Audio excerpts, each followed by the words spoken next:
बच्चों, बायोडाइवर्सिटी के दूसरे वीडियो में आप देख रहे हैं इम्पोर्टेंस ऑफ बायोडाइवर्सिटी, यानी बायोडाइवर्सिटी का महत्व। हम देखेंगे कि जितने भी प्रकार के जीव है वो सभी इकोसिस्टम का एक महत्वपूर्ण अंग है। एक भी ऐसा जीव नहीं है जिसको कि नेगलेक्ट किया जा सकता, क्योंकि जितने भी प्रकार के जीव हैं वो सभी इकोसिस्टम का एक महत्वपूर्ण अंग है। इस सिस्टम में यदि किसी एक भी स्पेसीज का ना होना बाकी सभी जीवों को जो ये प्रभावित कर देता है, यानी यदि बायोडाइवर्सिटी के अंतर्गत यदि किसी एक स्पेसीज एब्सेंट हो जाए या नहीं रहे तो बाकी जितने भी स्पेसीज है वो सभी नष्ट हो जाएंगे। जैसे कि यदि हम देखें, घरों में पाए जाने वाले पालतू पशु हो या खेतों में, वनों में, झीलों में, तालाबों या नदियों में, कहीं भी हो वहाँ बायोडाइवर्सिटी मौजूद है। और यदि एक भी जीवों को यदि नष्ट कर दिया जाए तो बाकी सभी जीव स्वतः नष्ट हो जाएंगे। इस प्रकार कि देखते हैं कि ये बायोडाइवर्सिटी के जो प्लांट्स और एनिमल पाए जाते हैं उससे हमें भोजन मिलते हैं, कपड़ा मिलते हैं, मेडिसिन मिलते हैं, फल और फूल मिलते हैं और लकड़ियां भी प्राप्त होती है। यानी प्लांट्स एंड एनिमल से foods, garments, medicine, fruits and flowers और टिम्बर प्राप्त होते हैं। साथ ही साथ ये प्लांट्स और एनिमल्स फूड चेन को भी बनाते हैं। जैसे प्रोड्यूसर में जितने भी ग्रीन प्लांट है इसमें के फोटोसिंथेसिस होता है, ग्रासलैंड कहा जाए या ग्रास कहा जाए या हरित पौधे, वो जब प्रोड्यूसर का काम करता है जिसको हम उत्पादक कहेंगे। इस प्रोड्यूसर को कंज्यूमर, फर्स्ट कंज्यूमर खाएगा जो कि शाकाहारी है, हर्बीवोर्स, यानी प्रोड्यूसर को जो है हर्बीवोर्स खा लेंगे जो कि कंज्यूमर हुए। इस हर्बीवोर्स एनिमल्स को कार्निवोर्स खा लेंगे। तो देखेंगे कि प्रोड्यूसर से फर्स्ट कंज्यूमर, सेकंड कंज्यूमर, और इस सेकंड कंज्यूमर को माइक्रोब्स यानी छोटे छोटे जीव जंतु जैसे ही मारते हैं, ये सेकंड कंज्यूमर को खाने वाले जीव जैसे ही मारते हैं, जैसे बाघ, शेर, चीतल, इस जैसे मारते हैं तो उसको जो है माइक्रोब्स माने छोटे छोटे बैक्टीरिया, वायरस, फंजाई उसको कंज्यूम कर जाते हैं और कंज्यूम करके उसको डिकम्पोज कर जाते हैं। तो वैसे जंतु जो कि कब कंज्यूमर को डिकम्पोज कर देता है उसको डिकम्पोजर कहते हैं। तो इस फूड चेन में देखेंगे प्रोड्यूसर्स होते हैं, कंज्यूमर्स होते हैं और डिकम्पोजर होते हैं। इसके अतिरिक्त पृथ्वी पर बाइसाइकिल चलता रहता है,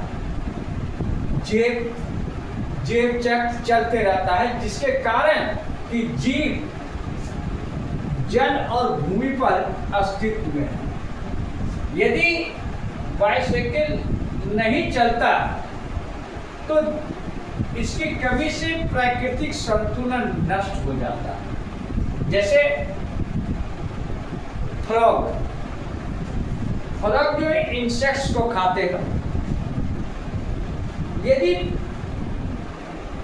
बायोडाइवर्सिटी में फ्रॉग नहीं रहे तो इंसेक्ट्स की संख्या बढ़ जाएगी और ये इंसेक्ट्स क्रॉप्स को बर्बाद कर देंगे, जिससे भोजन की कमी हो जाएगी और इस भोजन के लिए इस ग्रह पर आश्रित जितनी भी जीव जंतु है, इवन ह्यूमन तक का भी नष्ट हो जाएगा।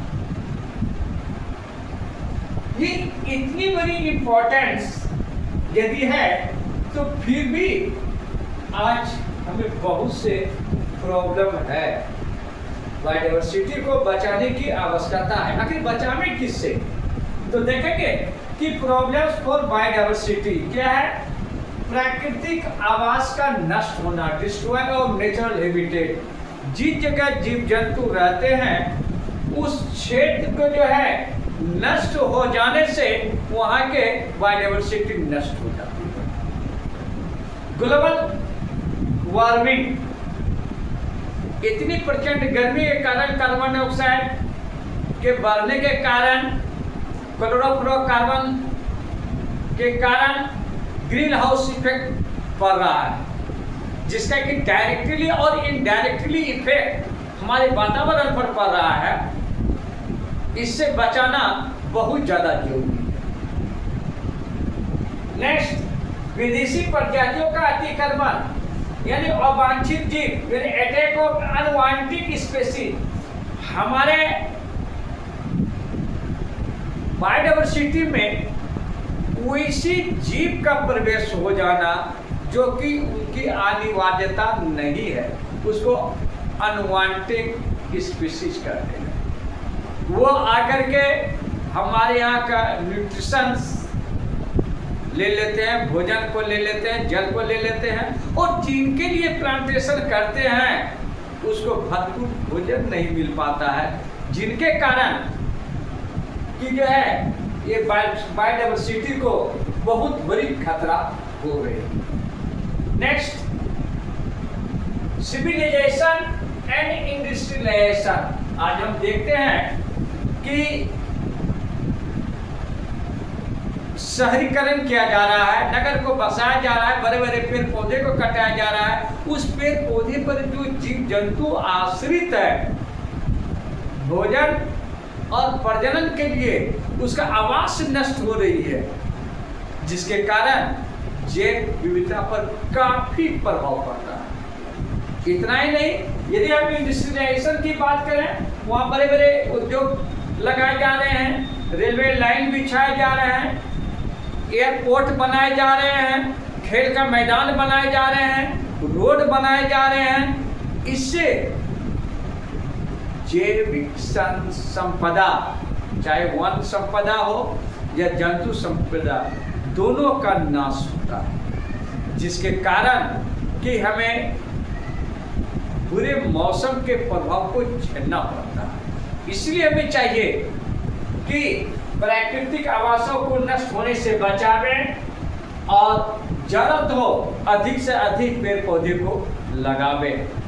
जलाशय को हमेशा जलमग्न रखें, हरा भरा रखें, उसमें आश्रित रहने वाले जीव जंतु का पालन करें।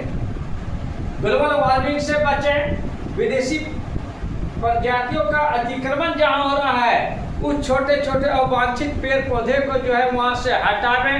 वैसे जंतु जो हमारे पेड़ पौधे को डैमेज करते हैं उसको वहाँ से हटावें। साथ ही साथ आवश्यकता अनुसार ही नगरीकरण और औद्योगिकरण की ओर बढ़ें, तभी हम जो है जैव विविधता की संरक्षण कर सकते हैं। भारत सरकार ने जैव संरक्षण के लिए भी जो है बहुत सारी उपाय सोची है, जिसको हम अगली वीडियो में बता रहे हैं।